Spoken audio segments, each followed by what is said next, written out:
ഒരു രക്ഷയില്ല ജെസ്സി. യാത്ര എങ്ങനെ ഉണ്ടെന്ന് ചോദിച്ചാൽ ഞാൻ എന്തോ പറയാനാണ്. ഇങ്ങനെ ഒരു യാത്ര സ്വപ്നമാണ്, സ്വർഗമാണ്. നമുക്ക് ഒരിക്കലും ആസ്വദിക്കുക എന്നതിനപ്പുറത്തേക്ക് വേറൊന്നും ഇതിൽ ചെയ്യാനില്ല. വന്നിട്ട് ബാക്കി കാര്യങ്ങൾ പറഞ്ഞറിയിക്കാൻ പറ്റുമെങ്കിൽ പറഞ്ഞറിയിക്കുക. അപ്പൊ ഞാനുള്ളത് ഹിമാചൽ പ്രദേശിലെ മണാലി എന്ന് പറയുന്നത് ഇന്ത്യയിലെ തന്നെ ഏറ്റവും സ്വപ്ന സുന്ദരമായ ഡെസ്റ്റിനേഷനുകളിൽ ഒന്നാണ്. ഏതൊരു സഞ്ചാരിയുടെയും ആദ്യം നിങ്ങൾ എവിടേക്കാ പോകുന്നതെന്ന് ചോദിച്ചാൽ ആ പേര് വരുന്നത് കുളു മണാലി എന്ന പേരുകളിൽ ഒന്നായിരിക്കും. ആ പേരുകളിൽ പ്രധാനപ്പെട്ട മണാലിയിലാണ് ഞങ്ങളുള്ളത്. ഇപ്പോൾ ഹഡിംബ ടെമ്പിൾ ആണ് നമ്മുടെ ദൃശ്യങ്ങളിൽ കാണുന്നത്. മഹാഭാരതത്തിലും ഇന്ത്യൻ പുരാണങ്ങളിലും ഏറെ ചരിത്ര പ്രാധാന്യമുള്ള ഹഡിംബ ടെമ്പിളിന്റെ മുറ്റത്താണ് ഞങ്ങളിപ്പോൾ നിൽക്കുന്നത്. ആ ഹഡിംബ ടെമ്പിളിന്റെ സമീപത്തായി നമുക്ക് ഈ വേഷം, പരമ്പരാഗതമായ വേഷമാണ് ഇവിടുത്തെ. കുൽവി എന്നാണ് ഈ ഡ്രസ്സിനെ ഇവിടെ പറയുന്നത്. ഇവിടെ എത്തുന്നവരാരും തന്നെ ഈ വേഷം ധരിച്ചൊരു ഫോട്ടോ എടുക്കാതെ പോവില്ല. അങ്ങനെ ഒരു സ്ഥിതി ഉള്ളപ്പോൾ നമ്മൾ ഇത് ഇടാതിരിക്കുന്നത് ശരിയല്ലല്ലോ. ഇപ്പോ നമുക്ക് ഞാൻ ഒരു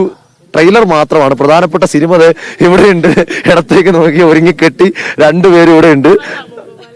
ഇത് ദിവ്യ ആണെന്ന് തിരിച്ചറിയാൻ ഞാൻ കുറച്ച് സമയം എടുത്തു. ഇത് നമ്മൾ ഉദ്ദേശിക്കുന്ന ദിവ്യ തന്നെയാണ് കേട്ടോ. എങ്ങനെയുണ്ട്? അടിപൊളിയായിട്ടില്ലേ?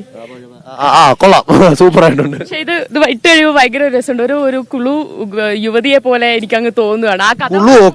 ആ കുളു ഒക്കെ യുവതി ആ ഒരു പരാമർശത്തോട് ഞാൻ യോജിക്കുന്നു. ഓക്കെ, ബാക്കി പറഞ്ഞു. യെസ്, ഇതാണ് ഇവിടുത്തെ ട്രഡീഷണൽ ഡ്രസ്സ്. ഞങ്ങൾ അവിടെ ഈ ഡ്രസ്സ് തന്ന അവരോട് ചോദിച്ചപ്പോൾ അവർ പറഞ്ഞു ഇതിന് കുൽവി എന്ന് പറയും. ഇത് ഓരോന്നിനും ഓരോ പേരുണ്ട് കേട്ടോ.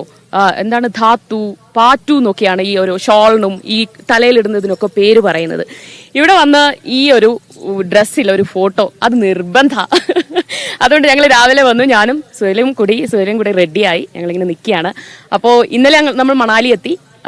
ഇവിടെ ഹഡിംബ ടെമ്പിൾ കണ്ടു, നമ്മുടെ മോൾ റോഡ് കണ്ടു. മോൾ റോഡൊക്കെ ഒന്ന് കറങ്ങി ഒരുപാട് സാധനങ്ങളൊക്കെ വാങ്ങാൻ പറ്റുന്ന ഇവിടുത്തെ ഒരു ഹൈലൈറ്റ് സ്ഥലം.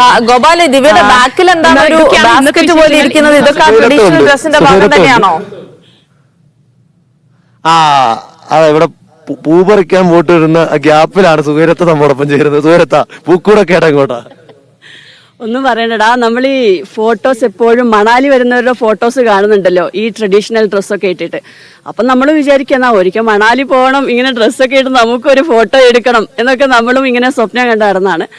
ഏതായാലും അതിപ്പോ നമുക്ക് സാധ്യമായി. നമ്മളിവിടെ എത്തി, മണാലിയൊക്കെ കാണാൻ പറ്റി. ഹഡിംബ ടെമ്പിൾ നമ്മളൊന്ന് കണ്ടു, ഇവിടുത്തെ ഭംഗിയൊക്കെ ആസ്വദിച്ചു. ഈ ഡ്രസ്സൊക്കെ ഇട്ട് അങ്ങനെ ഞങ്ങൾ കുറച്ച് ഫോട്ടോസൊക്കെ എടുക്കായിരുന്നു ഇവിടുന്ന്. ഇതൊക്കെ ഓൺലൈനിൽ ഡ്രസ്സ് മാത്രമല്ല കേട്ടോ പ്രത്യേകത. ഇവിടെ ഈ ക്ഷേത്രത്തിന് തന്നെ ഒരുപാട് പ്രത്യേകത ഉണ്ട്. അതിപ്പോ ഗോപാൽ കുറെ പറഞ്ഞു. പിന്നെ ഇവിടെ ഫുൾ പൈൻ കാടുകളാണെന്ന് തോന്നുന്നു. പക്ഷെ പൈൻ മാത്രമല്ല, ദേവദാരു മരങ്ങളും അതിനൊപ്പം തന്നെ പൈൻ മരങ്ങളും. ഇത്തരത്തിൽ മണാലിയുടെ ഹൃദയഭാഗത്തായി വളരെ ശാന്തമായ, അതായത് നടക്കുന്നവർക്ക് നടക്കാം, റെസ്റ്റ് ചെയ്യാൻ വരുന്നവർക്ക് റെസ്റ്റ് ചെയ്യാം. ഈ ദേവതയ്ക്കൊരു പ്രത്യേകതയുണ്ട്. ദേവത ഈ മണാലിയുടെ കാവൽ ദേവത എന്നാണ് അറിയപ്പെടുന്നത്. കാരണം ഭീമനും ഹിഡുംബിയും ഘടോൽക്കച്ചനും എല്ലാം തന്നെ നമ്മൾ കഥ പറഞ്ഞ് ഒരു മലയാളിക്കോ ഒരു ഇന്ത്യക്കാരനോ പറഞ്ഞ് മനസ്സിലാക്കേണ്ടതില്ല. എന്തായാലും ഇപ്പോൾ ഈ വേഷമൊക്കെ നമ്മൾ ഇന്നിപ്പോ അല്പനേരം കഴിയുമ്പോൾ അഴിച്ചു വെക്കും. കാരണം വാടകയ്ക്ക് എടുത്തതാണ്, തിരിച്ചു കൊടുത്തിട്ട് ഇവിടുന്ന് അവർ വിടത്തില്ല.